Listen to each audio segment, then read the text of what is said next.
श्रीमंत योगी छत्रपती शिवाजी महाराज यांना त्रिवार मुजरा. भारताच्या इतिहासात अनेक राजा महाराजांनी राज्य केलं, साम्राज्य उभारली, युद्ध जिंकली, पण जनतेच्या मनावर राज्य करणारा, स्वाभिमानाचा दीप लावणारा आणि स्वराज्याचा ध्यास घेणारा राजा एकच, छत्रपती शिवाजी महाराज. त्यांचा जीवन प्रवास म्हणजे धैर्य, दूरदृष्टी, न्याय, बुद्धिमत्ता आणि लोककल्याण यांचं अप्रतिम उदाहरण आहे. शिवाजी महाराज फक्त इतिहासात नाही, तर ते प्रेरणा आहेत, आत्मविश्वास आहेत, स्वराज्याचे स्वप्न आहेत. जोपर्यंत स्वाभिमान जिवंत आहे, तोपर्यंत शिवाजी महाराज जिवंत आहेत. 17व्या शतकातील भारत, दक्षिणेत आदिलशाही, निजामशाही आणि उत्तरेत मुघल सत्ता, सर्वत्र अस्थिरता, अन्याय आणि जनतेवर अत्याचार. गावोगावी लूटमार, धार्मिक दबाव, शेतकऱ्यांवर करांचा बोजा, स्त्रियांचे अब्रू धोक्यात, सामान्य माणूस घाबरलेला, असहाय्य. पण अशा अंधारात एक दिवा पेटणार होता, जो पुढे स्वराज्याची मशाल बनेल. 19 फेब्रुवारी 1630, जुन्नर जवळच्या डोंगराळ परिसर, भक्कम तटबंदी असलेल्या शिवनेरी किल्ला. तेथे एका बालकाचा जन्म झाला. आई जिजाबाई धैर्य, धर्मनिष्ठा आणि दूरदृष्टी यांचा संगम. वडील शहाजीराजे भोसले शूर, मुत्सद्दी आणि अनुभवी सरदार. जिजाऊंना विश्वास होता, हे बालक काहीतरी मोठे करणार आहे. त्यांनी त्या मुलाचं नाव ठेवलं शिवाजी. शिवाजी लहान असताना जिजाऊंनी त्यांना गोष्टी सांगायला सुरुवात केली. रामायणातील रामाचा आदर्श, महाभारतातील धर्मयुद्ध, वीर मराठ्यांच्या कथा, अन्यायाविरुद्ध उभं राहण्याचे धडे. त्या म्हणायच्या, राजा तोच जो जनतेसाठी जगतो. धर्म म्हणजे न्याय, करुणा आणि कर्तव्य. लहान शिवाजी हे सगळं मनापासून ऐकत होता. त्यांच्या मनात स्वाभिमान, न्याय आणि धैर्याची बीजे रुजली. शिवाजी खूप निरीक्षक होते. ते पाहायचे शेतकऱ्यांची अवस्था, सैनिकांची कष्टमय जीवनशैली, सत्ताधाऱ्यांचा अन्याय, धार्मिक तणाव. त्यांच्या मनात प्रश्न निर्माण होता, आपलं स्वतःचं राज्य का नसावं? लोक सुरक्षित का नसावेत? न्याय देणारा राजा का नसावा? याच प्रश्नांमधून स्वराज्याची संकल्पना जन्माला आली. शिवाजींच्या शिक्षणाची जबाबदारी होती दादोजी कोंडदेव यांच्यावर. ते कठोर पण न्यायी गुरु होते.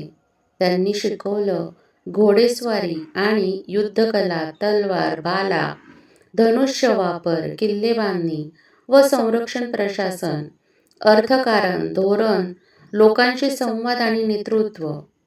दादोजी म्हणायचे, राजा होणं सोपं आहे, पण न्यायी राजा होणं कठीण आहे.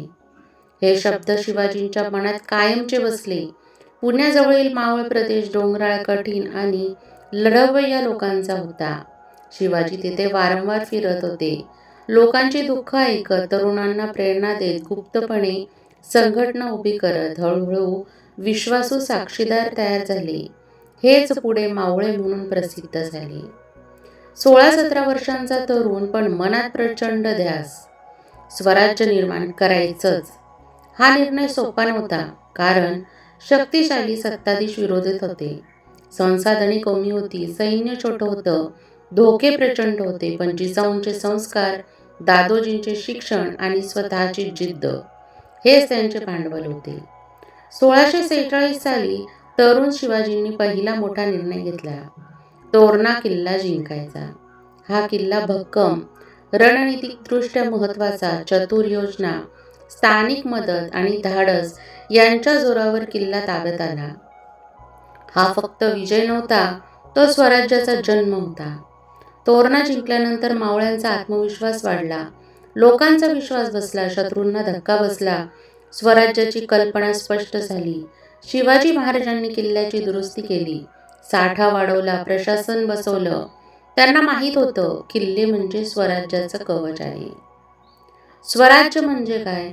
त्यांच्या दृष्टीने स्वराज्य म्हणजे जनतेचं राज्य, न्यायाचं राज्य, स्त्रियांचा सन्मान, धर्मस्वातंत्र्य, शेतकऱ्यांचं संरक्षण, भ्रष्टाचार मुक्त प्रशासन, ही संकल्पना त्या काळात क्रांतिकारक होती. जिजाऊ आणि शिवाजी यांचं नातं अतिशय घट्ट. शिवाजी प्रत्येक यशानंतर आईचा आशीर्वाद घ्यायचे. जिजाऊ सांगायच्या, यशात नम्र राहा, शक्तीचा उपयोग जनतेसाठी करा. ही शिकवण त्यांच्या आयुष्यभर सोबत राहिली. स्वराज्य अजून लहान होतं, पण स्वप्न मोठी होती. एक तरुण राजा, धाडसी, दूरदर्शी, लोकाभिमुख, न्यायप्रिय, स्वराज्याच्या वाटेवर पहिली पावलं टाकत होता.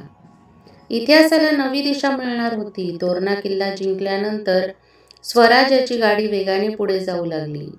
राजगड, पुरंदर, कोंढाणा आणि अनेक दुर्ग स्वराज्यात आले. प्रत्येक किल्ला जिंकताना महाराज फक्त युद्ध करत नसत, तर ते लोकांचा विश्वास जिंकत होते. शेतकरी, मावळे, सामान्य जनता हळूहळू स्वराज्याकडे आशेने पाहू लागली. अफझल खान मोहीम हे मोठं आव्हान होतं. बिजापूर दरबाराला स्वराज्य वाढवणं धोकादायक वाटू लागलं. म्हणून बलाढ्य सरदार अफझल खानला शिवाजी महाराजांचा पराभव करण्यासाठी पाठवण्यात आलं.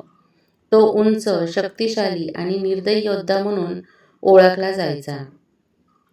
स्वराज्यावर दबाव आणण्यासाठी त्यांनी मंदिरं उद्ध्वस्त केली, गावं जाळली, पण महाराज घाबरले नाही. ते शांतपणे योग्य संधीची वाट पाहत होते. प्रतापगडावरील ऐतिहासिक भेट दोघांची भेट झाली. प्रतापगड किल्ला यांच्या पायथ्याशी अफझल खानाने मैत्रीचा बहाणा करून कपटाने हल्ला करण्याचा प्रयत्न केला. मात्र महाराज सज्ज होते. धैर्य, चातुर्य आणि तयारीमुळे त्यांनी स्वतःचा बचाव केला. अफझल खानाचा पराभव झाला. हा प्रसंग स्वराज्यासाठी टर्निंग पॉइंट ठरला. लोकांचा आत्मविश्वास प्रचंड वाढला. शत्रूंना धक्का बसला. महाराजांचा लौकिक वाढला. गमिनी कावा युद्धातील क्रांती. महाराजांनी पारंपरिक युद्ध पद्धतीऐवजी नवीन तंत्र वापरलं. वेगवान हालचाल, अचानक हल्ले, भूगोलचा अचूक वापर, कमी सैन्यात मोठं यश, ही पद्धत गमिनी कावा म्हणून प्रसिद्ध झाली. यामुळे मोठ्या सैन्यालाही अडचण येऊ लागली. मुघलांचा दबाव वाढला. स्वराज्याचा प्रभाव वाढताच मुघल सत्ता सावध झाली. औरंगजेबने दक्षिणेकडे लक्ष दिलं. त्याचा मामा शाहिस्ते खान याला स्वराज्यावर कारवाईसाठी पाठवलं. तो पुण्यात तळ ठोकून बसला आणि स्वराज्यावर दबाव वाढू लागला. पुण्यातील धाडसी कारवाई. रात्रीच्या अंधारात महाराजांनी पुण्यात प्रवेश केला. पुणे येथील लाल महल परिसरात अचानक धाड टाकली. शाहिस्ते खान जखमी झाला आणि घाबरून पळाला. या घटनेने मुघल सैन्याचा आत्मविश्वास डळमळला. ही मोहीम धाडसी, गुप्तता आणि नियोजनाचं उत्कृष्ट उदाहरण होती. सुरत मोहीम. आर्थिक बळ. स्वराज्य मजबूत करण्यासाठी अर्थसंकल्प आवश्यक होता. त्यावेळी श्रीमंत व्यापारी केंद्र होतं सुरत. महाराजांनी तेथे मोहीम राबवली. लुटमार नव्हे, तर शत्रूच्या आर्थिक ताकदीला धक्का देण्याची रणनीती होती. या मोहिमेमुळे स्वराज्य आर्थिकदृष्ट्या मजबूत झालं. सैन्य आणि किल्ले व्यवस्थापनात सुधारले. औरंगजेबशी थेट सामना. स्वराज्याचा प्रभाव वाढल्यामुळे मुघल बादशहा औरंगजेब स्वतः सावध झाला. राजनैतिक बोलणी सुरू झाली. महाराजांना आग्र्याला येण्याचं निमंत्रण देण्यात आलं. आग्रा कैदचा तो कठीण प्रसंग. महाराज आग्रा येथे गेले, पण अपेक्षित सन्मान न मिळाल्याने तणाव निर्माण झाला. त्यांना नजरकैदीत ठेवण्यात आलं. हा अत्यंत धोकादायक प्रसंग होता. स्वराज्य नेतृत्व संकटात, शत्रू ताकदीत, अनिश्चित भविष्य आणि अद्भुत सुटका. महाराजांनी संयम ठेवला. गुप्त योजना आखली. अत्यंत चतुराईने त्यांनी कैदेतून सुटका केली. ही घटना इतिहासातील धाडसी पलायन म्हणून प्रसिद्ध आहे. स्वराज्यात परतल्यानंतर जनतेचा उत्साह प्रचंड वाढला. आता स्वराज्य आर्थिकदृष्ट्या, राजकीयदृष्ट्या मजबूत होत होतं. लष्करी रणनीती प्रभावी झाली होती. जनतेचा विश्वास वाढत होता. शत्रू सावध झाले होते, पण अजून मोठा टप्पा बाकी होता. राज्याभिषेक आणि स्वराज्याचं औपचारिक साम्राज्य. राज्याभिषेक स्वराज्याचं स्वप्न साकार अनेक संघर्ष, पराक्रम आणि संकटानंतर स्वराज्य मजबूत झालं होतं. आता गरज होती स्वातंत्र्य हिंदवी स्वराज्याला औपचारिक मान्यता देण्याची. 1674 साली भव्य सोहळा पार पडला रायगड किल्ला येथे. राज्याभिषेक हा फक्त राजकीय कार्यक्रम नव्हता, तो मराठी स्वाभिमानाचा ऐतिहासिक क्षण होता. त्याच दिवशी जनतेच्या मनात एकच भावना होती, आता आपलं स्वतःचं राज्य आहे. आदर्श प्रशासन, लोककल्याणाचा मार्ग. राज्याभिषेकानंतर प्रशासन अधिक शिस्तबद्ध केलं गेलं. महत्त्वाचे निर्णय घेतले गेले. अष्टप्रधान मंडळाची स्थापना करण्यात आली. न्यायव्यवस्था मजबूत, कर प्रणाली सुलभ झाली. शेतकऱ्यांचं संरक्षण, स्त्रियांच्या सन्मानाची कठोर करण्यात आला. अंमलबजावणी महाराजांचा स्पष्ट आदेश होता. जनतेवर अन्याय सहन केला जाणार नाही. यामुळे लोकांचा विश्वास अधिक दृढ झाला. सिंहगड विजय, बलिदानाची गाथा. स्वराज्यासाठी अनेक मावळ्यांनी प्राण अर्पण केले. त्यातील अत्यंत प्रेरणादायी घटना म्हणजे सिंहगड विजय. या मोहिमेचं नेतृत्व केलं तानाजी मालुसरे या शूर सरदाराने. लढाई अतिशय कठीण होती. शेवटी किल्ला जिंकला गेला. सिंहगड किल्ला स्वराज्यात आला, पण तानाजी वीरमरण पावले. महाराज अत्यंत भावुक झाले. त्यांचे शब्द आजही इतिहासात अमर आहेत. गड आला पण सिंह गेला. आरमार उभारणी, दूरदृष्टीचे निर्णय, समुद्रमार्गाचं महत्त्व ओळखून मजबूत आरमार उभारलं गेलं. समुद्रकिनारी किल्ले बांधले. सिंधुदुर्ग किल्ला, विजयदुर्ग किल्ला. यामुळे व्यापार सुरक्षित झाला. शत्रूंच्या हल्ल्यांना अटकाव आला. स्वराज्याची ताकद वाढली. दूरदृष्टी त्या काळात अत्यंत आधुनिक होती. आध्यात्मिक प्रेरणा. महाराजांच्या व्यक्तिमत्वावर संतांचा प्रभाव होता. विशेषतः समर्थ रामदास यांनी संयम, कर्तृत्व, कर्तव्य आणि धर्मनिष्ठा यांचं मार्गदर्शन दिलं. महाराज नेहमी सांगत, शक्ती असावी पण ती जनतेसाठी वापरावी. अखेरपर्यंत संघर्ष. मुघल सत्ता, विशेषतः औरंगजेब स्वराज्याला रोखण्याचा प्रयत्न करीत होती, पण महाराजांचा आत्मविश्वास, रणनीती आणि लोकांचा पाठिंबा यामुळे स्वराज्य टिकून राहिलं. अखेर तो काळा दिवस आला. 3 एप्रिल 1680. महाराष्ट्रावर दुःखाचा डोंगर कोसळला. महाराजांचं निधन झालं. जनता स्तब्ध झाली, पण त्यांची शिकवण, विचार आणि स्वराज्याची ज्वाला कायम राहिली. अमर वारसा आजही त्यांच्या जीवनातून आपण शिकतो. स्वाभिमान जपा, अन्यायाविरुद्ध उभे राहा, लोककल्याण सर्वोच्च ठेवा.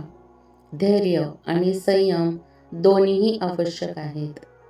त्यांचं स्वराज्य म्हणजे केवळ राजकीय सत्ता नव्हती, तो आत्मसन्मानाचा, न्यायाचा आणि लोककल्याणाचा मार्ग होता. इतिहासातील अनेक राजा विस्मृत झाले, पण छत्रपती शिवाजी महाराज आजही प्रत्येक मराठी मनात जिवंत आहेत. जोपर्यंत स्वाभिमान, धैर्य आणि न्याय जिवंत आहे, तोपर्यंत शिवाजी महाराज अमर आहेत. जय भवानी, जय शिवाजी. स्वराज्याचा दीप. जगाच्या इतिहासात अनेक राजे झाले, पण जनतेच्या हृदयात घर करणारे थोडेच ठरले. त्या तेजस्वी नावांमध्ये एक दीप सदैव उजळतो. छत्रपती शिवाजी महाराज नावाने तो आजही धगधगतो. आईच्या संस्कारातून उगवलेलं स्वप्न, बावळ्यांच्या विश्वासातून फुलवलेलं स्वराज्य. तलवारीपेक्षा मोठं होतं त्यांचं धैर्य आणि सिंहासनापेक्षा मोठं होतं जनतेवरचं प्रेम. वादळ आली, संकट आली, पण त्यांची जिद्द कधीच डगमगली नाही, कारण त्यांना माहीत होतं, स्वराज्य म्हणजे सत्ता नव्हे, तो लोकांचा स्वाभिमान असतो. आजही सह्याद्रीच्या वाऱ्यात त्यांचा आवाज ऐकू येतो. न्यायासाठी उभं राहण्याची प्रेरणा देतो. प्रत्येक मराठी मनात तो जिवंत आहे, धैर्याच्या रूपात, स्वप्नाच्या रूपात. जोपर्यंत स्वाभिमानाचा दीप जळत राहील, तोपर्यंत त्यांची गाथा संपणार नाही.